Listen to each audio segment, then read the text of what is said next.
Hello and welcome to Politics at Jack and Sam's Daily, the podcast that gives you everything you need to know about the day to come on the election trail. My name is Jack Blanchard of Politico. With me, like every morning at the moment, is Sam Coates of Sky News. We are on day 22 of the election campaign, and there are only 21 days to go, Sam. 3 weeks. Whoop, whoop, whoop, whoop. We have got through halfway point.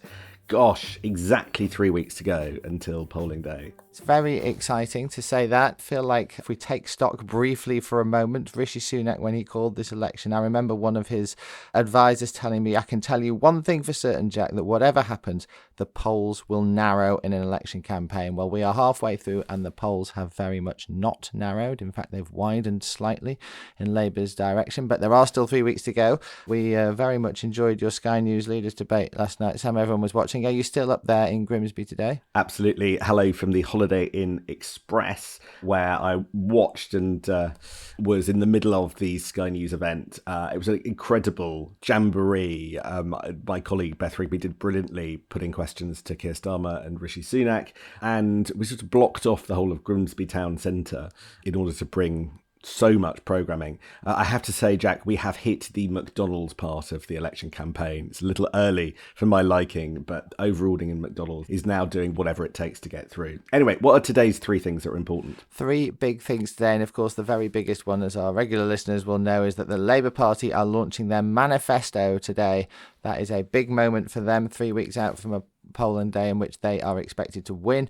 Rishi Sunak is off to the G7 today. He escapes to Italy after a pretty bruising battle in the Sky News event last night, so we'll talk a little bit about that. And we need to talk about the smaller parties as well, Sam. There's a 7-way debate happening tonight, and Plaid Cymru are launching their election manifesto as well today. And we better mention, while we're in Wales, Craig Williams, the aide to the Tory PM, who apparently put a bet on when the election would be called a few days before the election was called, which is probably the greatest story, if not of this election campaign, of many, many election campaigns. But let's start with Labour. The manifesto launch, we've been looking forward to this for weeks, well, sort of. Keir Starmer will be up in the northwest, somewhere in Greater Manchester. We're not allowed to say any more than that at this point. It gets launched at 11 a.m. Keir Starmer will be waving round an A5 piece of paper saying, "This is our plan for government." Sort of expectation level is that it'll just be the word change written on every single page with almost no detail in it whatsoever, because of course the Labour Party do not need to give us very much detail or really do anything to try and change the conversation, because they are so far ahead that it sounds like even senior members of Rishi Sunak's government are now pretty much expecting them to win. But nevertheless, it's an important moment. Sam, what do we actually know about this manifesto? What is it going to teach us today that we didn't already know about what Keir Starmer is planning to do? Gosh, that's a tricky one, because I'm not sure very much, because Keir Starmer is going out of his way to make it clear it's a no surprises document. It's centred around wealth creation, both to sort of appeal to business and to once again, like Keir Starmer seems to do most days in this election campaign, draw a contrast with Jeremy Corbyn and that period of Labour's history. But it's interesting, right? At the core of it, like pretty much the first thing that they say in the overnight trail is that there will be tough spending rules in order to deliver this. But clamping down on spending is not automatically the first thing that you think of when you're going for growth. I think some economists would draw a kind of tension between the two. But that speaks to the absolute neurosis about Labour's borrowing, tax and spend heritage, which has overtaken the Labour campaign, really, particularly around the subject of tax. In terms of the specifics, look, we can trot around the sort of words, National Wealth Fund, planning reform, handing more powers to mayors, new childcare, new industrial strategy, all of those things. I think that podcast listeners can be slightly forgiven for wondering what all of those things really mean in practice and how they will play out in terms of specific decisions, because sometimes it's quite hard to get a grip on quite how those proposed changes will feel in practice. But still, this is more a campaigning document than a blueprint from a Labour leader who, more than anything else, is now being relentlessly asked about tax, as he was on the Sky event programme last night. Doggedly, he was trying to stick to a script on tax. which doesn't rule out tax rises in things like fuel duty, council tax, capital gains tax. Really, his position allows for quite a few unadvertised post-election tax rises. But because it's a safety first campaign, they feel that they can't spell them out at this stage because they don't want to scare the horses. The framing of this document is fascinating, Sam, even if it hasn't got very much specific in it. I'm just looking at the press release Labour sent out last night to sort of kick this thing off. The opening words are, "This is a manifesto for wealth creation." And the opening words from Starmer are that the mandate we seek is for economic growth. It strikes me that this isn't just putting the tax on the Tories' lawn. It's sort of gone past Rishi Sunak's lawn. He's onto Liz Truss's lawn here. I mean, they're really trying to frame this as growth, growth, growth. The exact same message we heard from the 49-day, now forgotten, well, never to be forgotten Prime Minister. But as you say, no obvious way of how making that happen. Growth doesn't just happen by shouting the word growth a lot. And it's hard to see, beyond reforming planning, what it is that Labour are planning to do to actually make that happen. And as we know, given they've ruled out raising the biggest taxes, they're going to be baking in an awful lot of public spending cuts unless they achieve this growth, which, as I say, there isn't any clear plan for that is going to happen. So there's not a lot of detail in there that we haven't already heard. In fact, there probably isn't any detail in there that we haven't really heard. And I think really Labour want this manifesto to smoothly be put out into the world without really making any ripples at all. They'd probably be quite happy if it wasn't even leading the headlines this evening, because they just don't want anything to change. And so what you'll see, I think, today is a very slick performance from Keir Starmer with lots of vague, hopey, changey language and a document that doesn't tell us very much at all. And then they carry on with their safety first election campaign, which, to be fair to them, appears to be propelling them to a pretty seismic victory.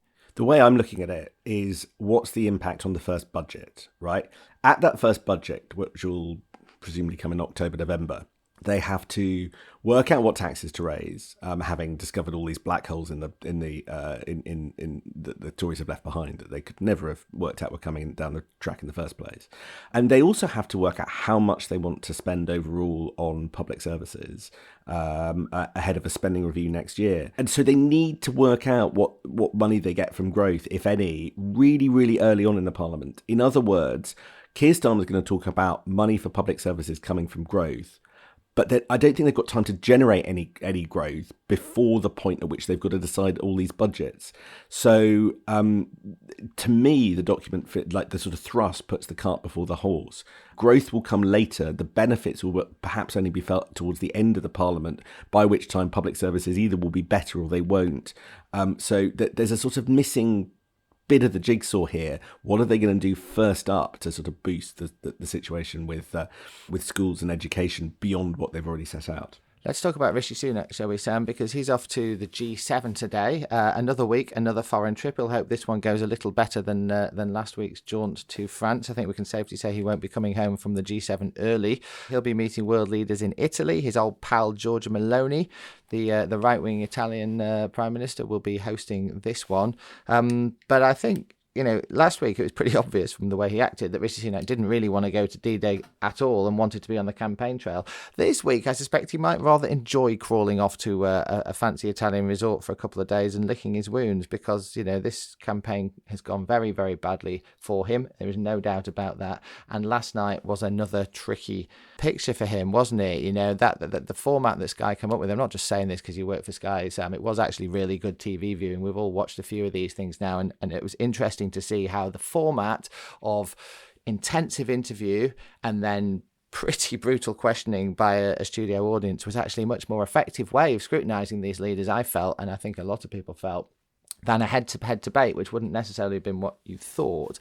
And I think, Starmer came under a lot of fire, particularly from the audience, and he had some pretty rocky moments, didn't he? Not least when that guy asked him if he wasn't a little bit like a robot, and Starmer decided to answer in the style of a robot, which was pretty cringe to watch. But, Rishi Sunak really had a much worse time of it when he came out, and he really didn't look like he was enjoying it at all, did he? Like he's finding himself trying to stick up for 14 years of Tory record, which there's an awful lot for people to go at, and he just looked tired to me. His eyes were red, and he looked weary of it, and he didn't have that bouncy spring in his step that we remember Rishi Sunak having when he came in as Prime Minister, and it just didn't look like he was having fun. And maybe swanning around an Italian coastal resort with world leaders is suddenly a bit more appealing than the campaign trail. The £5,000 a night Borgo Ignazia luxury hotel on the Adriatic coast, just short of Barry, will provide just a little bit of respite as he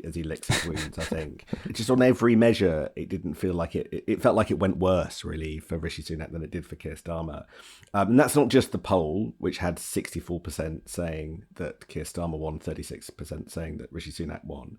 And by the way, 1 in 3 2019 Conservative voters, so Boris Johnson voters, thought Keir Starmer was the victor. That's the group that the Tories have been focusing all their electoral firepower at. So that result is tricky. But it was other things. It was the way the audience got sort of shirty with the Prime Minister as the discussion about his record and his pledges and breaking his pledges unfolded. But also it was just, as you say, how he looked, the haunted pictures, the sort of sad eyes. You've got to have a lot of stamina and fight.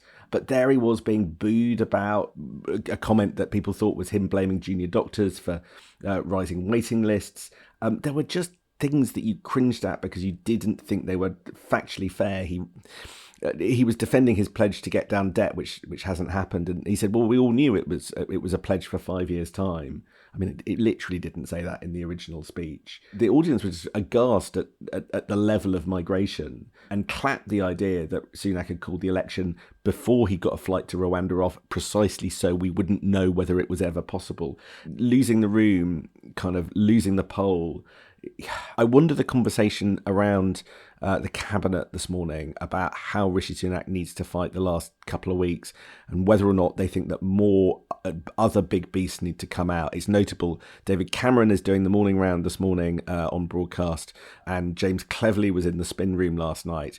I wouldn't be surprised if we started seeing a lot more of them. Plus, we've got that appearance promised from Boris Johnson. It'll be sensational if it doesn't happen, but a couple of events with him. I think the feeling is that a lot of the cabinet will not want that image of Rishi Sunak plastered across our TV screens many more times. I completely agree with that. And it's important to remember the context, and I keep saying this, that this is a Prime Minister who's gone into an election campaign where every single thing has to go completely right for him. There was no margin for error at the start. He had to pull off the most amazing comeback campaign where everything caught fire that he was announcing, and it was the other side doing the gaffes and so on, and he needed to win every debate to have any chance of turning around a poll lead of this scale. And of course, it just hasn't been like that, you know, from D-Day through to the rainy launch. And last night felt just like another piece of that jigsaw that's, you know, mixing my metaphors, but it's gone the wrong way for Rishi Sunak. I do think as well it's interesting to listen to some of the language coming out of those senior cabinet ministers that you're talking about, Sam. We've got an interview on our Power Play podcast today with Jeremy Hunt. He sits down with my colleague Anne McElvoy, and she asked him about reform. He says, all that a vote for reform does is give Labour an even bigger majority. Now, you know, that is clearly the message that the Tories want to push, but the language there, an even bigger majority. He's got a Labour majority baked in already, and he is the Tory Chancellor of the Exchequer. He's basically saying we've lost the election with that kind of language. You know, that is really the mentality of where the Tory party are now at. And so it's, you know, the next 3 weeks, you know, they'll be trying desperately to get Rishi Sunak to narrowing that gap. But there is a world where these next 3 weeks go in the opposite direction for the Tories, you know, where like these gaffes and these poor performances continue, and this starts to actually get worse, and they might start be wishing polling day comes sooner because this campaign has clearly not gone how they planned it so far. I also think that the other big story today will be a very, very wounding personal blow for Rishi Sunak. He is inordinately close to a character that not many podcast listeners will have heard of, but has been an absolute sort of rock when it comes to helping him with his MPs, called Craig Williams. Now, he is what's known as the PPS, which means he basically helped Downing Street and Rishi Sunak kind of manage the not untroublesome flock of Conservatives that did through the last Parliament when he was Prime Minister. And he has had to put out a statement confirming a Gambling Commission inquiry into one of his betting accounts. He said, I put a flutter on the general election some weeks ago. This has resulted in some routine inquiries, and I can confirm I will fully cooperate with these. I don't want that to be a distraction from the campaign. I should have thought through how it looks. In other words, that's somebody in Rishi Sunak's inner circle putting a bet on the date of the general election being July, according to The Guardian, just a few days before the election was called, 3 days before the Prime Minister named the date, which may well be an out-and-out breach of the law. It's incredible. I mean, he concedes the investigation and it looks optically dreadful. This story feels like it has big consequences and a lot left to run. It's a genuine jaw dropper. And in terms of optimistic statements put out by MPs, I don't want this to be a distraction from the election campaign. Yeah, Craig, good luck with that. And in terms of further optimistic statements by MPs, a routine investigation. This is the least routine investigation into gambling I have heard in a long time. Extraordinary story. Well done to The Guardian for getting that. It is plastered across their front page today, as you would expect. In terms of my normal friends, Sam, that I was talking about yesterday on this podcast, this has had total cut through. Every single normal friends WhatsApp group I am in was discussing this story last night, all of them. Now, yes, some of my friends are massive gambling hounds, but nevertheless, like, this is the sort of story that people instantly understand, they instantly get it, and they are instantly outraged. So yeah, lots more on that to run. Let's just talk very quickly about the smaller parties, Sam, because there is a 7-way debate on ITV tonight. We get the Penny Mordaunt and Angela Rayner show again from the Tories and Labour, and their Lib Dems have got Daisy Cooper up tonight, and then we get Nigel Farage, Stephen Flynn, Carla Denyer, and I think this one's on ITV at 8:30, and Plaid Cymru, of course, as well, because Plaid Cymru, and you can tell me a little bit about this, are launching their manifesto today. That's right. Plaid Cymru, the Nationalist Wealth Party, are putting forward their prospectus. Really, they feel that Wales is treated unfairly compared to the rest of the United Kingdom when it comes to the distribution of money. And the most eye-catching thing they're trying to do is claw back some of the money that was allocated, and some of the benefits that were allocated to Wales as a result of the HS2 project. Even though HS2 never went through Wales, it was thought to benefit, or it was kind of worked out to benefit Wales. Now it's gone. That benefit disappears. They want their money back.